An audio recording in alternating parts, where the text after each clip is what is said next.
ಜಗಜ್ಯೋತಿ ಬಸವೇಶ್ವರ 893ನೇ ಜಯಂತ್ಯುತ್ಸವ ಬೆಂಗಳೂರು ಉತ್ತರ ತಾಲೂಕಿನ ಸುಪ್ರಸಿದ್ಧ ಕನ್ನಳ್ಳಿ ಗ್ರಾಮದಲ್ಲಿ ಇಂದು ಆಯೋಜನೆ ಮಾಡಲಾಗಿದ್ದ ಬಸವ ಜಯಂತಿ ಅದ್ದೂರಿಯಾಗಿ ನಡೆಯಿತು.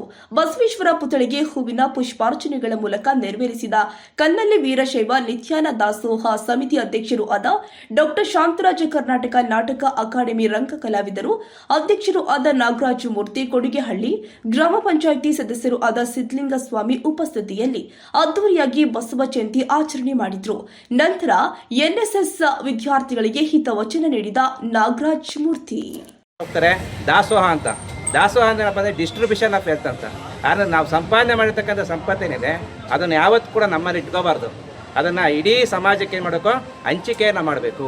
ಅದನ್ನು ದಾಸೋಹ ಅಂತ ಕರೀತಾರೆ. ಮತ್ತು ಅದೇ ರೀತಿಯಾಗಿ ಡಿಗ್ನಿಟಿ ಆಫ್ ಲೇಬರ್ ಅಂತ ಕರಿತೀವಿ. ಡಿಗ್ನಿಟಿ ಆಫ್ ಲೇಬರ್ ಅಂತ ಏನಪ್ಪ ಅಂದರೆ, ಒಬ್ಬ ಪ್ರೊಫೆಸರ್ ಆಗಿರ್ಬೋದು, ಒಬ್ಬ ಕಸ ಉಳಿಯೋನಾಗಿರ್ಬೋದು, ಇಬ್ಬರು ಕೂಡ ಏನಿದೆ, ಆತ್ಮಗೌರವ ಇದೆ. ನಾಡಿನ ಜನತೆಗೆ ಬಸವ ಜಯಂತಿಯ ಹಾರ್ದಿಕ ಶುಭಾಶಯಗಳು. ಕನ್ನಳ್ಳಿಯ ವೀರಭದ್ರ ಸ್ವಾಮಿ ವೃತ್ತದಲ್ಲಿ ಇರ್ತಕ್ಕಂಥ ಬಸವ ಪುತ್ಥಳಿ ಬಳಿ ಇವತ್ತು ನಾವೆಲ್ಲರೂ ಸೇರಿ ಬಸವ ಜಯಂತಿಯನ್ನು ಆಚರಿಸ್ತಾ ಇದ್ದೀವಿ. ನಿಮ್ಗೆಲ್ಲ ಗೊತ್ತಿರೋ ಹಾಗೆ ಬಸವಣ್ಣ ಈ ದೇಶದ ಒಂದು ಪ್ರಜಾಪ್ರಭುತ್ವದ ದೊಡ್ಡ ಪ್ರತೀಕ. ಸಮಾಜದ ಪರಿಕಲ್ಪನೆಯಿಂದ ಮತ್ತು ಇವತ್ತು ನಾವು ಯಾವ್ದನ್ನ ಇವತ್ತು ಆಹಾರ ಹಕ್ಕು ಅಂತ ಹೇಳ್ತೀವಿ, ಅದೇ ರೀತಿಯಾಗಿ ಬೇರೆ ಬೇರೆ ಹಕ್ಕುಗಳ ಬಗ್ಗೆ ನಾವೇನ್ ಪ್ರತಿಸ್ಪದಿಸ್ತೀವಿ, ಅವೆಲ್ಲವನ್ನೂ ಕೂಡ 12ನೇ ಶತಮಾನದಲ್ಲೇ ಅವತ್ತಿನ ಪಾರ್ಲಿಮೆಂಟ್ ಅಂದ್ರೆ ಅನುಭವ ಮಂಟಪ, ಆ ಪಾರ್ಲಿಮೆಂಟ್ ನ ಸ್ಥಾಪನೆ ಮಾಡಿದಂತ ಮಹಾನ್ ಚೇತನ ಅಂದ್ರೆ ಸನ್ಮಾನ್ಯ ನಮ್ಮೆಲ್ಲರ ಪೂಜ್ಯ ಬಸವಣ್ಣನವರು. ಇವತ್ತು ನಾವೆಲ್ಲರೂ 21ನೇ ಶತಮಾನದಲ್ಲಿ ಇದ್ದೀವಿ. 21ನೇ ಶತಮಾನದಲ್ಲಿದ್ರು ಕೂಡ ಇವತ್ತು ಕೂಡ ಅಂಧಶ್ರದ್ಧೆ, ಮೂಢನಂಬಿಕೆ ಮತ್ತು ಜಾತೀಯತೆ ಎಲ್ಲ ಕಡೆ ತಾಂಡವವಾಡ್ತಾ ಇದೆ.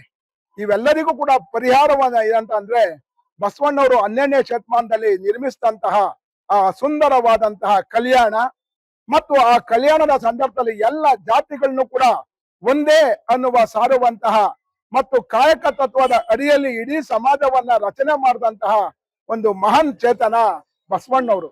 ಇಂತಹ ಬಸವಣ್ಣವ್ರ ಜಯಂತಿ ಅಂತ ಅಂದ್ರೆ ಅದು ನಿಮ್ಮೆಲ್ಲರ ಜಯಂತಿ. ನಿಮ್ಗೆಲ್ಲ ಆಶ್ಚರ್ಯ ಆಗ್ಬೋದು, ಕೇವಲ ಜಾತಿಗಳಿಂದ ಸಮಾನತೆ ಅಷ್ಟೇ ಅಲ್ಲ, ಹೆಣ್ಣು ಗಂಡು ಕೂಡ ಒಂದೇ ಅಂತ ಸಾರದಂತವನು ಬಸವಣ್ಣ. ಅಂದಿನ ಕಾಲದಲ್ಲೇ ತನ್ನ ಅನುಭವ ಮಂಟಪದಲ್ಲಿ ಸ್ತ್ರೀಯರಿಗೆ ಸಮಾನವಾದಂತಹ ಸ್ವಾತಂತ್ರ್ಯವನ್ನ ಕೊಟ್ಟಂತವನು ಬಸವಣ್ಣ. ನಿಜವಾಗ್ಲೂ ಕೂಡ ಬಸವಣ್ಣ ಅಂತ ಅಂದ್ರೆ ಇವತ್ತು ನಿಮ್ಗೆ ಆಶ್ಚರ್ಯ ಅಂತ ಅಂದ್ರೆ ಇವತ್ತು 17ನೇ ಶತಮಾನದಲ್ಲಿ ಯಾವ್ದನ್ನ ನಾವು ಇಂಗ್ಲೆಂಡ್ ನ ಪಾರ್ಲಿಮೆಂಟ್ ನ ಶ್ರೇಷ್ಠ ಅಂತ ಕರಿತೀವಿ, ಆ ಇಂಗ್ಲೆಂಡ್ ನ ಪಾರ್ಲಿಮೆಂಟ್ ನಲ್ಲಿ ಒಬ್ಬನೇ ಒಬ್ಬ ಮಹಿಳೆ ಕೂಡ ಇರ್ಲಿಲ್ಲ. ಯಾಕಂದ್ರೆ ಮಹಿಳಾ ಸ್ವಾತಂತ್ರ್ಯ ಇರ್ಲಿಲ್ಲ. ಹಾಗಾಗಿ 17ನೇ ಶತಮಾನದ ನಂತರ ಇವತ್ತು ಅಲ್ಲಿ ಮಹಿಳಾ ಸ್ವಾತಂತ್ರ್ಯ ಸಿಕ್ಕಿದೆ. ಆದ್ರೆ ನಮ್ಮಲ್ಲಿ 12ನೇ ಶತಮಾನದಲ್ಲೇ ಮಹಿಳಾ ಸ್ವಾತಂತ್ರ್ಯವನ್ನ ಕೊಟ್ಟಿದ್ದೇವೆ. ಇವತ್ತು ಕೂಡ ಮಹಿಳೆಯರಿಗೆ 33% ಕೊಡ್ಬೇಕು ಅಂತ ಅಂದಾಗ ನಾವೆಲ್ಲರೂ ಕೂಡ ಹಿಂದೆ ಮುಂದೆ ನೋಡ್ತಿದ್ದೀವಿ. ಮತ್ತು 2023ರಲ್ಲೇ ಅಂಗೀಕೃತಗೊಂಡಿರ್ತಕ್ಕಂಥ ಮಹಿಳಾ ಮಸೂದೆನ ಜಾರಿ ತರೋದಕ್ಕೆ ರಾಜಕೀಯ ಮಾಡ್ತಾ ಕೂತ್ಕೊಂಡಿದ್ದೀವಿ. ನಿಜವಾಗ್ಲೂ ಕೂಡ ಮಹಿಳೆ ಆಗಿರ್ಲಿ, ಪುರುಷ ಆಗಿರ್ಲಿ, ಯಾವುದೇ ಜಾತಿ, ಯಾವುದೇ ಧರ್ಮ, ಎಲ್ಲರನ್ನೂ ಕೂಡ ಒಗ್ಗೂಡಿಸುವಂತಹ ಮಾನವ ಧರ್ಮದ ದೊಡ್ಡ ರೂವಾರಿ ಬಸವಣ್ಣನವರಿಗೆ ನಮೋ ನಮೋ. 2005ರಲ್ಲಿ ಈ ಪುತ್ಥಳಿ ಸ್ಥಾಪನೆ ಮಾಡಿದ್ರು. ಆವತ್ತಿಂದ ಇವತ್ತಿವರೆಗೂ ನಿರಂತರವಾಗಿ ಬಸವ ಜಯಂತಿ ಕಾರ್ಯಕ್ರಮ ಆಚರಣೆ ಮಾಡ್ತಾ ಇದ್ದೀವಿ. ಅದಕ್ಕೆ ಮೊಟ್ಟ ಮೊದಲದಾಗಿ ನಮ್ಮ ದೊಡ್ಡ ಮನೆ ಕುಟುಂಬದವರು ಪ್ರತಿ ವರ್ಷ ತಪ್ಪದೆ ಬಸವ ಜಯಂತಿ ಕಾರ್ಯಕ್ರಮನ ದೊಡ್ಡ ಮನೆಯಲ್ಲಿ ಆಚರಣೆ ಮಾಡ್ತಾ ಇದ್ರು. ತದನಂತರ ನಾವು ಈ ಸರ್ಕಲ್ ಅಲ್ಲಿ ಬಸವ ಜಯಂತಿ ಕಾರ್ಯಕ್ರಮ ಮಾಡ್ತಾ ಇದ್ದೀವಿ. ಇವತ್ತು ಬಹಳಷ್ಟು ಜನ ಈಗ ಕಾರ್ಯಕ್ರಮಕ್ಕೆ ಬಂದು ನಮ್ಮ ಈ ಕಾರ್ಯಕ್ರಮದಲ್ಲಿ ಭಾಗವಹಿಸಿ ಹೋದ್ರು. ಇವತ್ತೇನು ಕನ್ನಳ್ಳಿ ವೀರಶೈವ ನಿತ್ಯಾನ್ನ ದಾಸೋಹ ಸೇವಾ ಸಮಿತಿ ವತಿಯಿಂದ ಎಲ್ಲ ಸ್ನೇಹಿತರನ್ನು ಮತ್ತು ಸದಸ್ಯರುಗಳನ್ನ ಒಗ್ಗೂಡಿಸ್ಕೊಂಡು ನಾವು ಮಾತುಕತೆ ಆಡಿ ಪ್ರತಿ ವರ್ಷದಂತೆ ಈ ವರ್ಷನೂ ಸಹ ಕಾರ್ಯಕ್ರಮ ಮಾಡಬೇಕು ಅಂತ ಅಂದ್ಬಿಟ್ಟು ನಾವು ನಿನ್ನೆ ಎಲ್ಲ ಅರೇಂಜ್ ಮಾಡ್ಕೊಂಡು ಇವತ್ತು ಈ ಕಾರ್ಯಕ್ರಮ ಮಾಡ್ತಾ ಇದ್ದೀವಿ.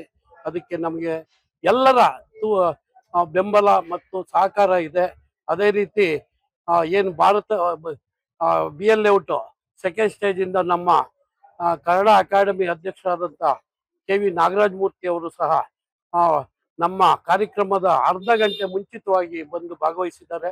ಅದೇ ರೀತಿ ನಮ್ಮ ಕಾರ್ಯದರ್ಶಿಗಳಾದಂಥ ಸಿದ್ಲಿಂಗ ಸ್ವಾಮಿಗಳು ಸಹ ಭಾಗವಹಿಸವ್ರೆ.